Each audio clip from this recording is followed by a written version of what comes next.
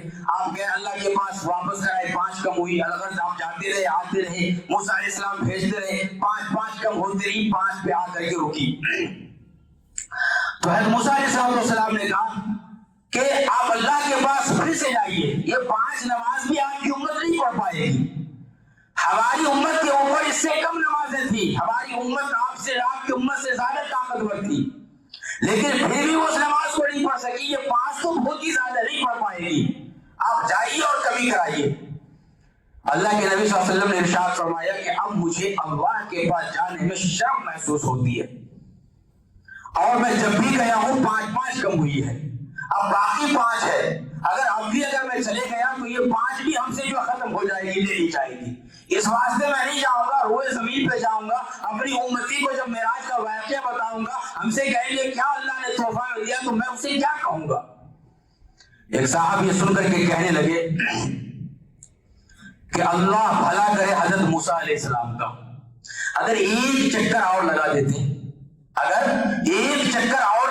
تو یہ 5 سے بھی جان چھوٹ جاتی، لیکن اسے پتا نہیں ہے یہ وہ نماز ہے جس نماز کے بارے میں نبی کریم صلی اللہ علیہ وسلم نے ارشاد فرمایا نماز میرے آنکھوں کی ٹھنڈک ہے۔ جب ہم اور آپ نماز پڑھیں گے تو نبی کریم صلی اللہ علیہ وسلم کو سکون محسوس ہوگی۔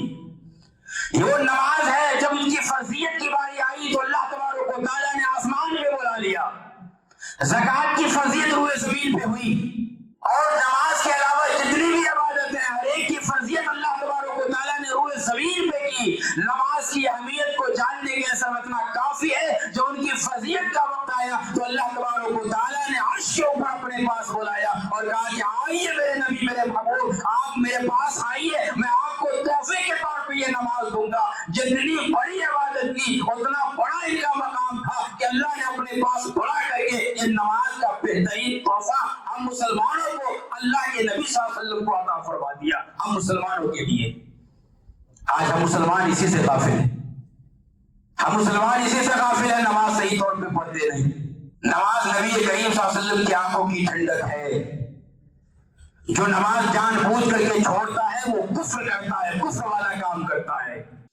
نبی کریم صلی اللہ علیہ وسلم کے دور میں جو منافق تھا وہ منافق بھی نماز نہیں چھوڑا کرتا تھا، اور منافق کے اوپر 2 وقت کی نماز جو ہے بڑی بھاری ہوا کرتی تھی، ایک عشاء کی نماز، دوسرے فجر کی نماز۔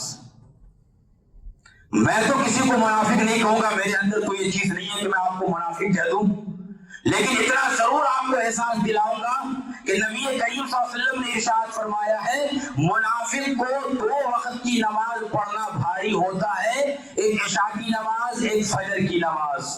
ہم اپنے گریبان میں جھانک کر کے دیکھیں کیا یہ دونوں نماز ہم سے ہو رہی ہے یا نہیں ہو رہی ہے؟ ذرا سوچئے۔ بھائی ٹائم کتنا ہوا؟ 12:50 ہو گیا، ارے باپ۔ چلیے ماشاءاللہ، اب نبی کریم صلی اللہ علیہ وسلم جو اس روئے زمین پہ آئے تو ام ہانی کے گھر میں تشریف لائے تو دیکھا کہ کنڈی ہل رہی ہے، بستر گرم ہے، جہاں پہ وضو کیا تھا پانی بہ رہا ہے، یعنی تھوڑے سے حصے میں اللہ تبارک و تعالیٰ نے اتنا بڑا سفر کرا دیا۔ لوگوں نے اعتراض کرنا شروع کیا، اور ہم لوگوں کے دلوں کے اندر بھی یہ خیال پیدا ہو رہا ہوگا کہ اتنے تھوڑے سے وقت میں کس طریقہ پر ہو گیا۔ تو میں صرف ایک مثال دیتا ہوں، اور اس مثال کے ذریعے سے آپ لوگ سمجھنے کی کوشش کیجیے۔ ابھی میں نے آپ سے ٹائم پوچھا، آپ نے کہا 12:50 ہو رہا ہے۔ اس گھڑی میں آپ اپنی گھڑی کے اندر جو آپ نے بیٹری لگا رکھی ہے اس بیٹری کو آپ نکال دیجئے، گھڑی آپ کی بند ہو جائے گی۔ کہاں پہ بند ہوگی؟ 12:50 پہ بند ہو جائے گی۔ آپ پھر فجر میں آپ مسجد کے اندر آئیے، اپنی اپنی گھڑی کے اندر اس بیٹری کو پھر سے ڈال لیجئے، اور گھڑی کہاں سے چلنا شروع ہوگی؟ 12:50 سے شروع ہوگی۔ نبی کریم صلی اللہ علیہ وسلم رب کائنات کی قسم اس دنیا میں گھڑی اور اس دنیا کے اندر بیٹری کے مانند تھے۔ جب آپ اس دنیا میں تھے تو دنیا مکمل طور پہ اس کا نظام چل رہا تھا۔ جب اللہ تبارک و تعالیٰ نے اپنے پاس آسمان پہ بلایا، عرش پہ بلایا، تو چونکہ بیٹری دنیا سے نکل گئی تھی لہذا دنیا کا نظام مکمل طور پہ وہیں پہ بند ہو چکا تھا۔ جب نبی کریم صلی اللہ علیہ وسلم پورا سیر کر کے اس دنیا کے اندر تشریف لائے تو جس طریقہ پر بیٹری کو گھڑی کے اندر ڈالنے کے ساتھ ساتھ وہاں سے چلنا شروع ہو جاتی ہے، اسی طریقہ پر جب نبی کریم صلی اللہ علیہ وسلم اس دنیا میں تشریف لائے تو نظام جہاں بنتا وہیں سے چلنا شروع ہو گیا۔ اس واسطے جب آپ آئے تو پانی بھی بہ رہا تھا، بستر بھی گرمی باقی تھی، جس دروازے سے گئے تھے اس کی کنڈی بھی ہل رہی تھی۔ پھر جب صبح ہوئی مکہ والوں کے پاس ام ہانی کو آپ نے اپنی چچا زاد بہن کو یہ واقعہ سنایا تو ام ہانی نے کہا کہ میرے بھائی آپ یہ واقعہ مکہ والے کو نہ سنانا، وہ تو پہلے آپ کی بات نہیں مانتے ہیں، اور جب یہ سنائیں گے تو وہ تو آپ کا اور زیادہ مذاق اڑائیں گے۔ لیکن اللہ کے نبی نے کہا کہ وہ مذاق اڑائیں کچھ بھی کریں، ہمیں تو یہ واقعہ ان تک پہنچانا، انہیں تو بولنا ہے۔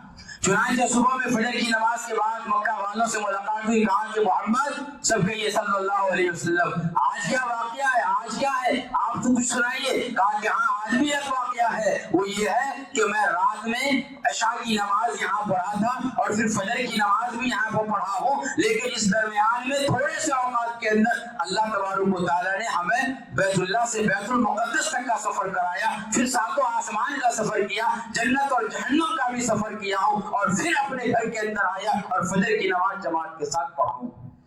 سارے مکہ والے آپ کا مذاق اڑانے لگ گئے کہ ایسا ہو ہی نہیں سکتا۔